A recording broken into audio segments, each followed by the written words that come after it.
The sun filtered through the sheer white curtains of their elegantly designed bedroom, casting a soft glow over the room that Aisha had lovingly decorated herself. She stood in front of the full-length mirror, cradling her swollen belly with both hands, a serene smile playing on her lips. At 7 months pregnant, Aisha radiated warmth and calm. Her delicate features were slightly puffier now, and her back ached more than usual, but none of that seemed to matter. In her heart, she believed she was living a life most women dreamed of. A supportive husband, a beautiful home, and a child on the way. What else could she ask for? Their home was a masterpiece Faison had gifted her after their wedding. A modern penthouse with floor-to-ceiling windows, breathtaking city views, and a kitchen that gleamed with polished marble.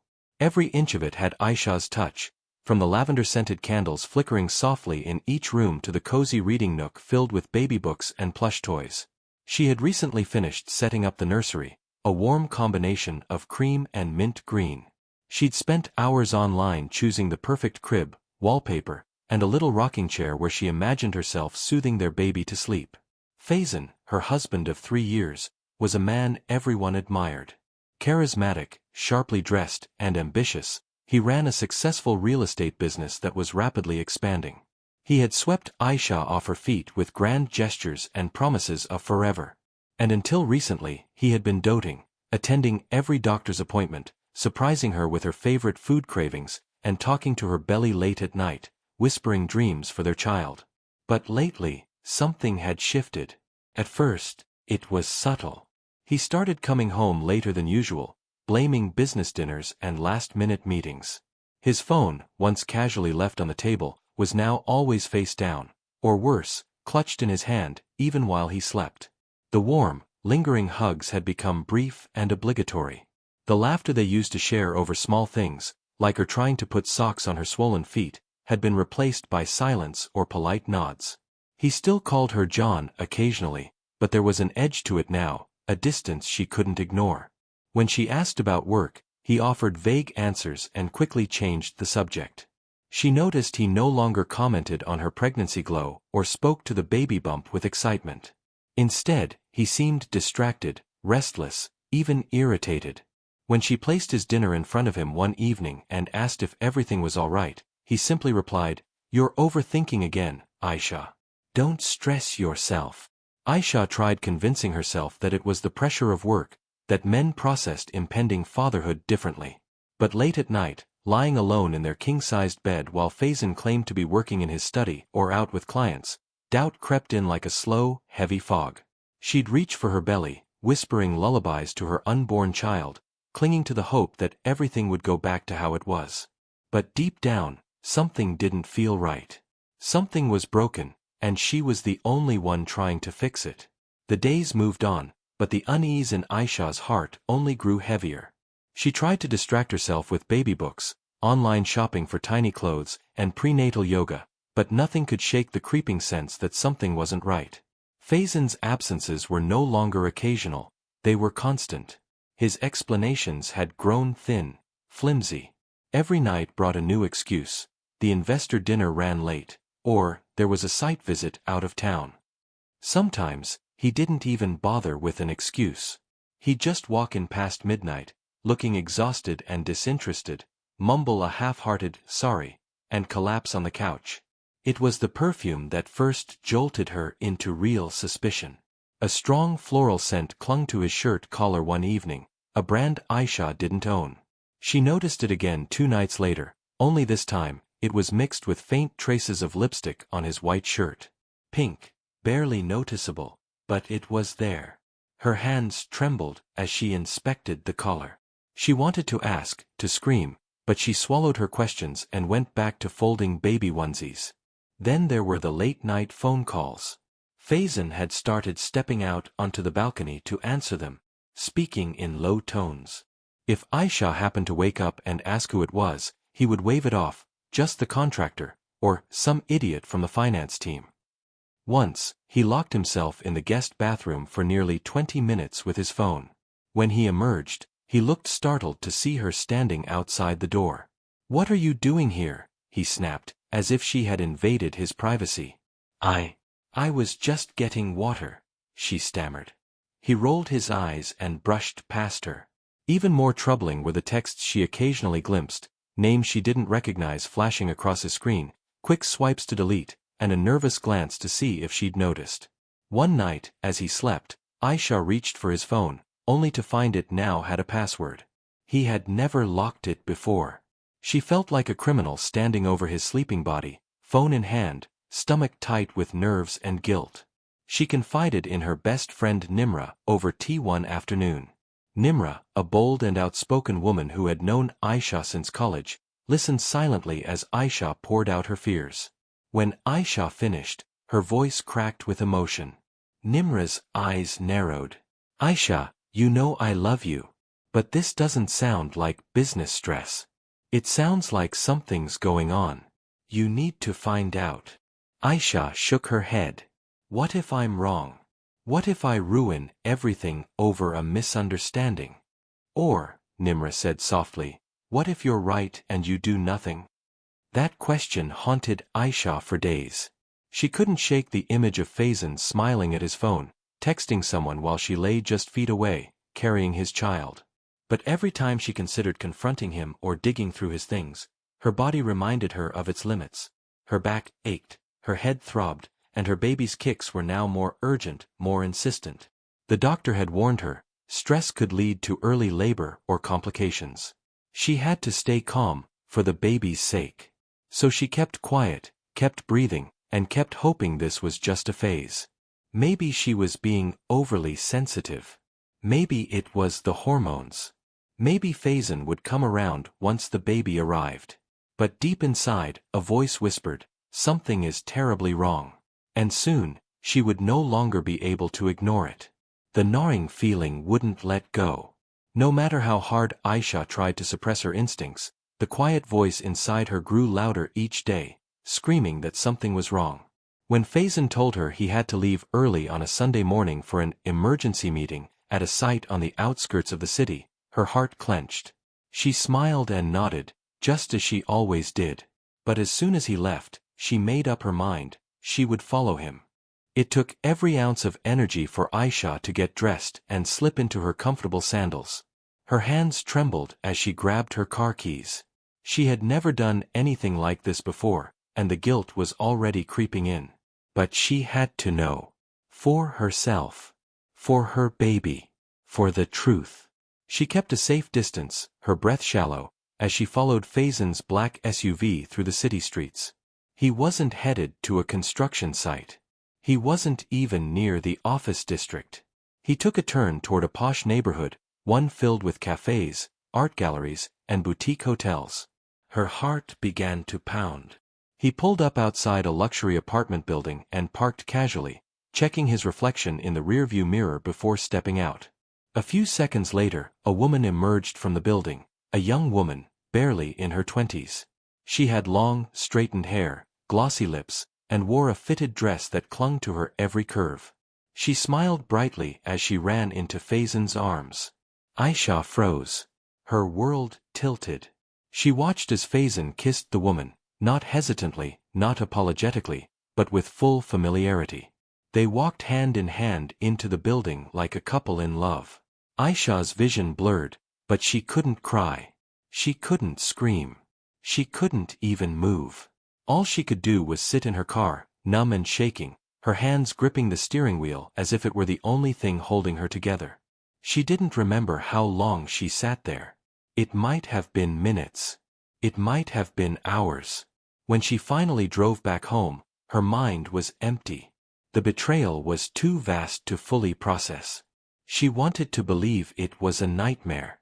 That she would wake up and find Faison beside her, holding her hand and kissing her belly. That night, when Faison returned home just after dark, his hair slightly tousled and his shirt untucked, he acted as if everything was normal. He kissed her on the forehead and asked, "Did you rest today, John?" Aisha stared at him in silence. He noticed her expression and raised an eyebrow. "What's wrong now?" Her voice was barely a whisper. "Who is she?" Faison froze. The shift in his posture was quick, sharp. "What are you talking about?" "The girl. The one from the apartment building." I saw you with her. For a second, just a flicker of a moment, something flicked across his eyes. Panic, maybe. But then it was gone, replaced by something colder. You followed me, he said, voice laced with disbelief and irritation. Are you serious, Aisha? You're cheating on me, she said, her voice cracking. Faison scoffed and turned away. You're paranoid. This is exactly what I mean. You've been acting insane ever since you got pregnant. Mood swings, accusations, emotional drama. Aisha stepped forward.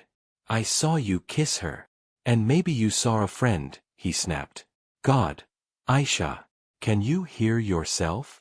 You think just because I talk to another woman, I'm cheating? Grow up. Tears welled up in her eyes, but he kept going. You're suffocating me. Always watching, always questioning. I'm out here working my ass off to provide for you and our child, and this is what I get? Accusations. Spying. She tried to speak, but he silenced her with a glare. Don't make me the villain just because you're losing your grip. That night, he slept in the guest room. Aisha lay in their bed, holding her belly and crying silently into her pillow. Her heart was breaking, not just from the betrayal, but from how easily he dismissed her, how cruelly he made her question her own sanity. The emotional abuse didn't stop there. The next day, he barely spoke to her. When he did, it was laced with condescension. He called her dramatic, selfish, insecure. Every attempt to talk about what she saw was met with deflection, blame, or outright denial. And yet, he never said the girl's name. But Aisha would soon learn it, Sanaa. And Sanaa wasn't just a fling. She was a storm coming straight for Aisha's home, ready to tear it all apart. It happened on a Wednesday. The sky outside was gray, matching the heaviness in Aisha's chest. She sat curled on the living room sofa, still dressed in her nightgown, trying to keep her focus on the soft fluttering of her baby inside her womb. She had barely spoken to Faison in the past 3 days. Every conversation turned into an argument, or worse, cold silence. The house, once filled with laughter and warmth, now echoed with emptiness. That evening, Faison came home early. He looked tense, as if he had rehearsed a difficult script. Aisha looked up from the couch, hopeful for a moment that he might offer an apology, or at least an explanation. But what he said next shattered whatever pieces of her heart were still intact. I've made a decision, he began, his voice devoid of emotion. Sanaa is moving in. Aisha blinked. What? I can't keep sneaking around, and she deserves better. You can stay here, but from now on, you'll stay in the guest room. Sanaa will stay with me. It took a few seconds for the words to land, and when they did, they felt like a punch to the gut. Her breath caught in her throat. You're bringing her here? Into our home. It's my home too, he said sharply. And I'm done living in a lie. If you want to stay, fine. But I won't hide Sanaa anymore. But I'm your wife, she whispered. I'm carrying your child. Faison's eyes flickered. And I'm still taking care of you, aren't I? You have food, shelter, medical bills paid. What more do you want? Aisha's hands trembled. Her body felt weak, her mind unable to process what was happening. Her heart screamed, but her voice failed. She watched as Faison walked away, as if he had just informed her of a minor change in plans. Nothing more. 2 days later, Sanaa arrived. She walked in as though she belonged there, heels clicking on the marble floor, her designer handbag slung over one shoulder, eyes scanning the space like a buyer inspecting property. Aisha stood silently by the staircase, her belly now visibly heavy, her lips pressed tightly to hold back her tears. Sanaa offered a polite, almost mocking smile. Hi, Aisha. Hope we can be civil. Civil. The word rang in her ears like a cruel joke. Her body, swollen with life, her heart drowning in betrayal, and she was expected to be civil? Faison didn't even look at her as he helped Sanaa settle into their bedroom. Her bedroom. The one she had picked curtains for, placed scented candles in, and chosen warm tones to make it feel like a home. Within hours, it smelled different, Sanaa's perfume overpowering the lavender Aisha had loved. She moved into the guest room, a small space that had once held visiting relatives, not the woman of the house. She cried every night into a pillow, trying not to make a sound. She stopped eating regularly, her appetite lost to anxiety. She began feeling light-headed, her legs occasionally giving out under her. Still, she said nothing. Who would listen? Faison was now openly affectionate with Sanaa, touching her hair, laughing at her jokes, bringing her breakfast. Sometimes, Aisha caught them whispering and glancing her way, as if she were an unwanted guest in her own life. Once, she walked into the kitchen to get water and saw them kissing. She turned and left without a word. The emotional toll began to show. Her cheeks grew hollow, her eyes dull, the sparkle in her smile long gone. Even her baby's movements felt slower, as if he too sensed the tension surrounding them. But she held on, for the child growing inside her. For the hope that somehow, someway, this nightmare would end. What she didn't know yet was that fate was already turning its gears. And this cruel, humiliating chapter was only the calm before the storm. Aisha sat on the edge of the guest-room bed, her hands tightly clutching the baby blanket she had spent weeks knitting. The soft blue wool was supposed to be a symbol of joy, of a new beginning. Now, it felt like a cruel reminder of everything she was losing: her home, her peace, her dignity. Her reflection in the mirror startled her. The woman staring back looked pale and hollow, her eyes rimmed with darkness, her lips dry and cracked. She looked like a ghost of who she used to be. Her body ached constantly now, not just from pregnancy, but from the crushing emotional weight she carried day and night. The once glowing mother-to-be had become a shell. She barely ate, barely slept, and spent most of her time lying in silence, listening to the muffled sounds of laughter and clinking glasses from the other room, their room. The place that used to be her sanctuary was now shared by her husband and his mistress. That morning, she collapsed in the shower. Her vision blurred, her knees buckled, and she hit the tiled floor with a dull thud. Cold water sprayed across her belly as she struggled to move, terrified for her baby. Her maid heard the crash and rushed in, screaming for help. Faison didn't even come. It was the driver who rushed her to the hospital. When she woke in the maternity ward, she found her doctor sitting beside her with a concerned expression. "Aisha, this level of stress isn't just dangerous for you, it's dangerous for the baby. Your blood pressure is unstable, and if this continues, you could go into early labor or worse." Aisha nodded weakly, her throat dry. The doctor gently placed a hand on hers. "Whatever situation you're in, you need support. Emotional stability. Peace. Especially now." But how could she explain what she was living through?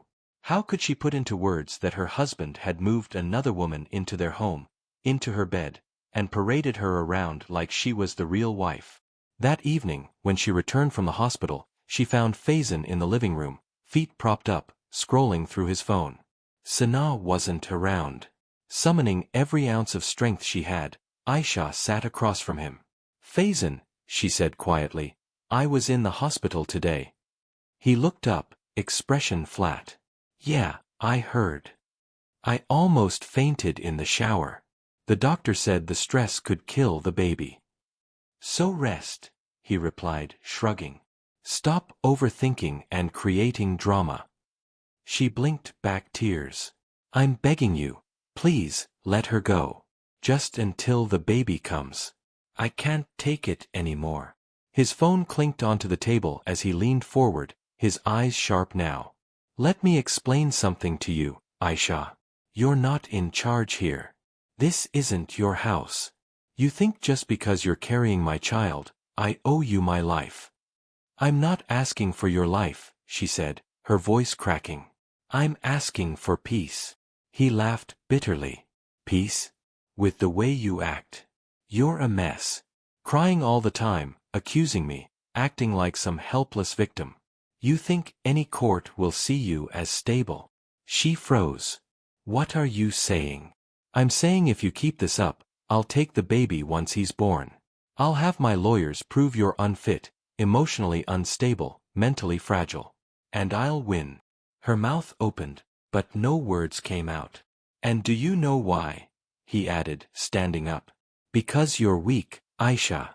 Always were. Sweet, soft, and easy to break. That's why no one sticks around for long. He walked away, leaving her paralyzed in silence. That night, Aisha didn't cry. For the first time in weeks, her tears dried up.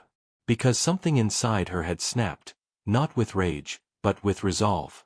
She realized that if she didn't stand up soon, she'd lose everything, including her child. The house was cloaked in shadows, but it was far from quiet. From behind the closed door of what once was her bedroom, Aisha could hear muffled laughter and clinking glasses.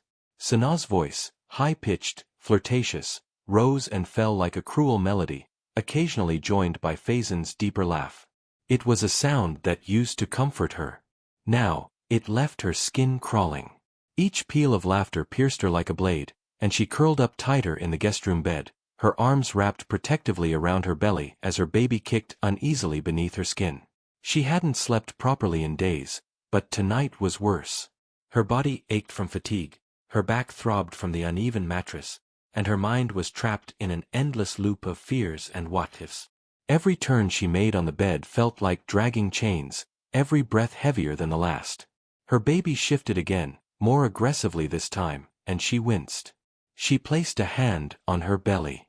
"I know, John," she whispered. "Mama's scared too."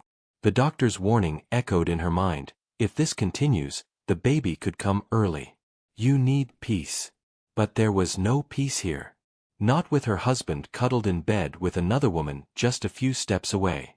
Not with threats of custody battles and accusations of mental instability hanging over her head.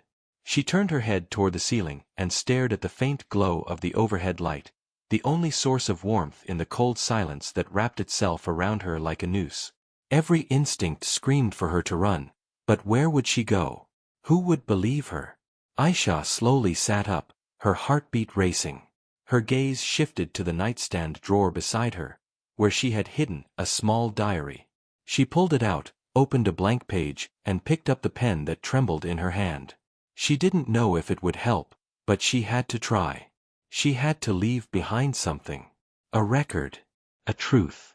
"To whom it may concern," she began, her handwriting shaky. "My name is Aisha Faizen, and I am writing this letter because I fear for my life and the life of my unborn child." She wrote for over an hour. Everything spilled out onto the page. The affair, the emotional abuse, the threats, the hospital visit, and the pain of being forced out of her own bedroom. She wrote about the powerlessness she felt, the way Faizen's eyes had turned cold, the way Sanaa laughed in her face.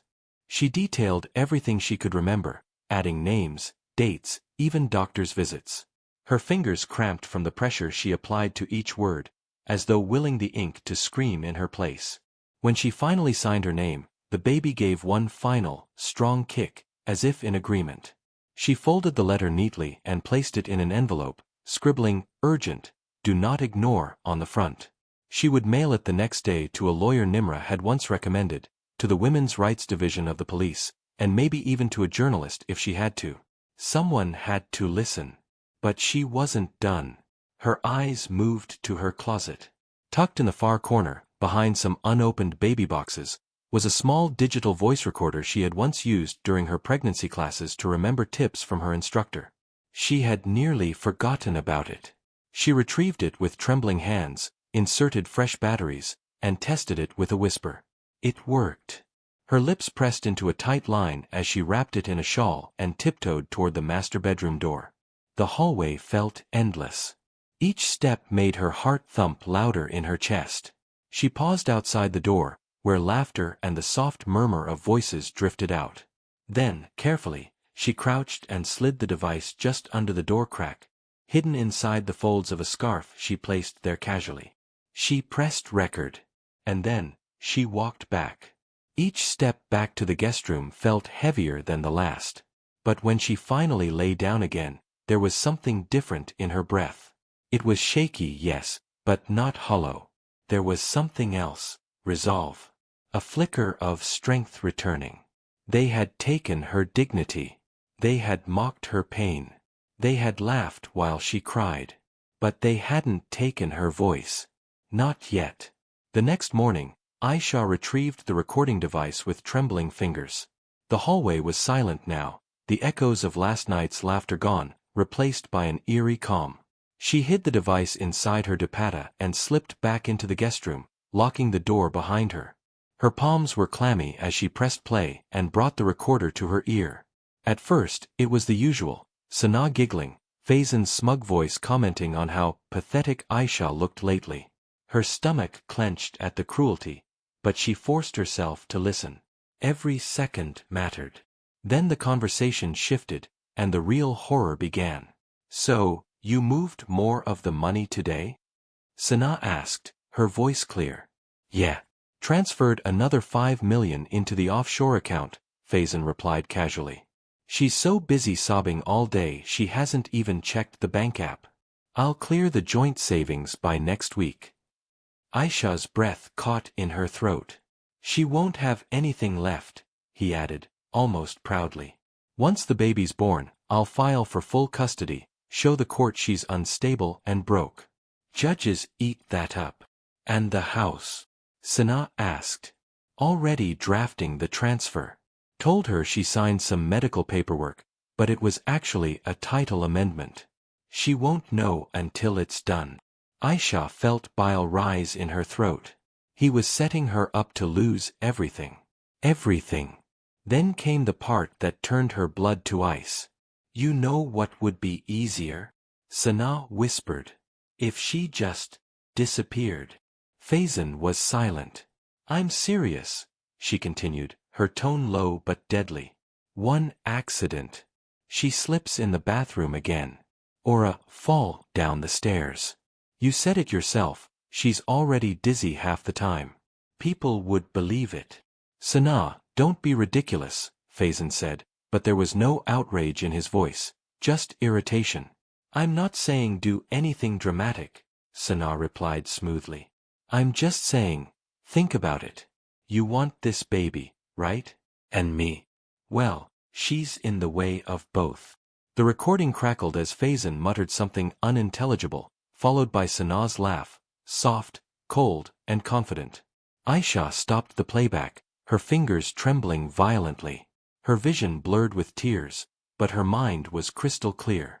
This wasn't just betrayal. This wasn't just heartbreak. This was danger. Real danger. Faizen and Sana weren't just trying to ruin her financially, they were discussing eliminating her. Whether it was just a whisper, a passing threat, or something more serious, she couldn't afford to take it lightly. The bathroom fall a few days ago, the one that landed her in the hospital. Had that really been an accident? She clutched her belly tightly, her mind racing. What if they were already plotting? What if Faizen was just waiting for the baby to be born to make his final move? She thought of her child, tiny, innocent, growing inside her with no idea of the war being waged around them. She couldn't let this happen. She wouldn't let her baby be raised by a man capable of such evil. Aisha hid the recorder back in its case and locked it inside the baby's toy chest, somewhere Faizen would never think to look. Then she pulled out her notebook again and scribbled another note, this time labeling it, Evidence, Copy 1. She was no longer just a wife trying to survive a broken marriage. She was a mother fighting for her life, and her child's. And now, she had proof. The night before had passed in a haze of urgency and adrenaline. Aisha hadn't slept. Not even for a minute. After listening to the recording again and again, confirming what she already feared, she knew she couldn't wait any longer. Sitting at the edge of her bed, she transferred the audio file to a USB drive and printed her handwritten statement. The ink was smudged in places from where her tears had fallen, but every word was legible, clear, cold, and damning. At 3:17 a.m., with trembling hands, she sealed the envelope containing both the recording and her written statement, along with a copy of her bank records and a screenshot of recent transactions. Her driver, loyal, quiet, and unaware of what was inside, was instructed to deliver the envelope directly to the nearest Women's Protection Unit with police liaison, marked urgent. She knew they wouldn't ignore something so detailed. Not when it involved fraud, abuse, and the life of a pregnant woman. By dawn, the sun rose slowly over the city skyline, casting a pale glow through the windows. Aisha sat by the guest room window, eyes swollen from lack of sleep, one hand on her belly. Her baby shifted beneath her palm, as if sensing that something was coming. Something big. And then, just after 9 a.m., there was a knock at the door. It wasn't gentle. It was firm. Commanding. Faison, seated at the dining table sipping tea and casually scrolling through his phone, barely looked up. "Get that," he called out to a maid, not bothering to move. But instead of the maid's slippers, it was the sound of boots, several of them, walking across the marble floor. "Mr. Faison Ahmed," came a deep voice. Faison finally looked up, startled to find two uniformed officers and one woman in plain clothes standing in the entryway. Behind them was another officer holding a file folder. "Yes?" he asked, confused. "What is this?" "We're here in response to a formal complaint filed by your wife, Aisha Faison, concerning allegations of financial fraud, emotional abuse, and implied physical threats," the officer stated clearly, his tone leaving no room for ambiguity. Aisha stepped out of the hallway, clutching the banister for support. Her eyes met Faison's, and for the first time, he looked rattled. Truly rattled. "What the hell is this, Aisha?" he snapped, standing up. The female officer stepped forward. "We have substantial evidence including a recorded conversation and signed statements that warrant a preliminary investigation. We'll need access to your devices, bank records, and all shared property documentation." "You've got to be kidding me," Faison growled. "She's lying. She's hormonal, pregnant and unstable. She's been accusing me of—" "We've heard the audio," the officer cut in. "And we're not here to argue. We're here to proceed." Just then, Sanaa emerged from the bedroom, still in a satin robe, her hair messy and lips freshly glossed. She stopped cold when she saw the officers in the living room. Her gaze darted from Faison to Aisha. "What's happening?" she asked, suddenly breathless. "She recorded us," Faison spat under his breath. Sanaa's face drained of color. "She what? You didn't think I would?" Aisha said quietly, stepping forward, her eyes locked on Sanaa's. "You thought I'd just lie here, take it, and disappear quietly. Didn't you?" Sanaa opened her mouth, but no words came out. The officers began moving through the apartment, collecting phones, documents, and laptops. Faison protested, pacing, yelling about false accusations and being set up. But no one was listening. The law was finally moving, and this time, it was moving for Aisha. As Faison was asked to accompany the officers for further questioning, Aisha stood silently by the doorway, one hand resting gently on her belly. Her baby kicked again, strong, steady. It was the sound of justice waking up. The police station was cold, sterile, and filled with tension. Faison sat in a metal chair, hands cuffed behind his back, his expensive watch removed, his collar slightly wrinkled. Gone was the polished, confident businessman who used to walk into boardrooms like he owned the world. Now he looked cornered, his sharp features twisted in disbelief and simmering rage. Across from him, Aisha stood. She didn't speak. She didn't need to. Her silence held more weight than any accusation ever could. Dressed simply in a soft cotton shalwar kameez, her belly prominent and proud, she looked every bit the woman Faison had underestimated. Her expression was calm, almost cold, but there was steel in her eyes. Faison scoffed, attempting to mask his panic with arrogance. "You think this will last, Aisha? You think they'll keep me in here based on one recording and your sob story?" Aisha didn't flinch. Her gaze stayed locked on him, unwavering. "You're still my wife," he added bitterly. "Which means you'll go down with me too. You used my money. Lived in my house." She took a slow step forward. "Not your house anymore. The bank accounts are frozen. The property is under investigation. And your lawyer won't be able to buy his way through this one." Just then, Sanaa burst into the room, escorted by two plainclothes officers. Her face was flushed, mascara streaked down her cheeks. "Please, there's been a mistake," she cried, rushing toward Aisha. "I didn't mean it like that." It was just a joke. I would never hurt you. Aisha looked at her, once, sharply, and then turned her eyes away, not saying a single word. That silence cut deeper than anything Sanaa had expected. No, please listen. Sanaa pleaded. I didn't know Faison was serious about the money. I didn't know he was using your name to transfer things. He told me everything was legal. I swear. She's lying. Faison shouted. She was in on it from day one.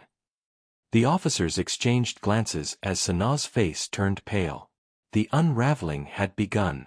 Later, Aisha stood outside the station as the sun began to set, the world around her finally starting to feel still.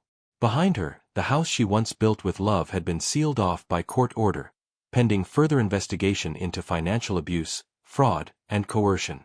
Officers had collected evidence, laptops, files. Faison's name, once respected in real estate circles, was now being whispered with contempt. Aisha exhaled deeply, a hand on her lower back as she shifted her weight. She wasn't celebrating, not yet. But for the first time in months, she wasn't afraid.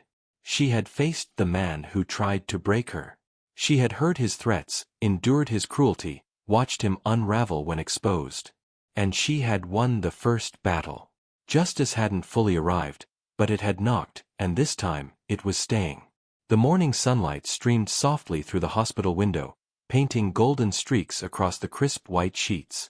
Aisha sat propped against the pillows, her arms wrapped around the tiny bundle nestled against her chest. Her baby boy, barely a day old, slept peacefully, his little fingers curled, his breathing steady and warm against her skin.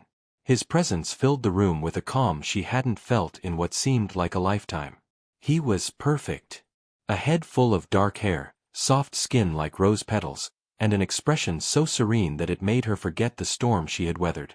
Months of fear, betrayal, humiliation, and isolation had led to this moment, and now, as she gazed down at his peaceful face, all of it seemed to fade into something distant. A nightmare that no longer had power over her. The delivery had been long, exhausting, but smooth. Nimra had been there the entire time, her hand clasped tightly in Aisha's, whispering words of encouragement through every contraction. Nimra had done more than be a best friend. She had been Aisha's lifeline, pushing her to fight back, to survive, to believe that her life was still hers to shape. After Faison's arrest, the legal proceedings had begun slowly but steadily. Aisha had moved into a safe house managed by a women's shelter foundation. Quiet, secure, and filled with others like her. Women who had been made to feel invisible but had decided they would no longer stay silent. With their stories, her pain found a mirror, and with theirs, she found healing. Over the months, Aisha attended counseling, joined support groups, and even began sharing fragments of her journey. Not to relive the trauma, but to let others know they weren't alone. Her voice, once choked by fear, began to rise again, steady and strong. She was no longer the fragile woman who had watched her husband humiliate her in her own home. She had learned to reclaim her strength, not in loud declarations, but in the quiet choices. Walking into a courtroom, holding her head high. Signing her name on custody papers, sole guardian.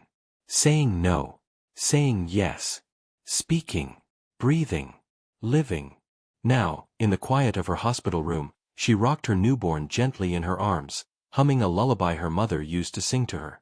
The past had left scars, but it had also taught her what survival meant. It wasn't just about making it through the fire, it was about stepping out of the ashes with something new, something whole.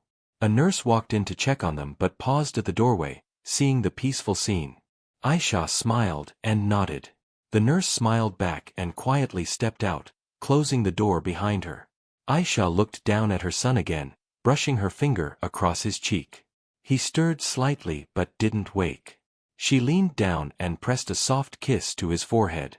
"You saved me," she whispered, tears rising in her eyes, not of sadness but gratitude. "Without even being born, you gave me a reason to fight." Outside, the world carried on. Busy streets, hurried footsteps, 1,000 stories unfolding every second. But inside that room, there was only light, warmth, and a mother holding her future close to her heart. The chapter of pain had closed, and a new one had just begun.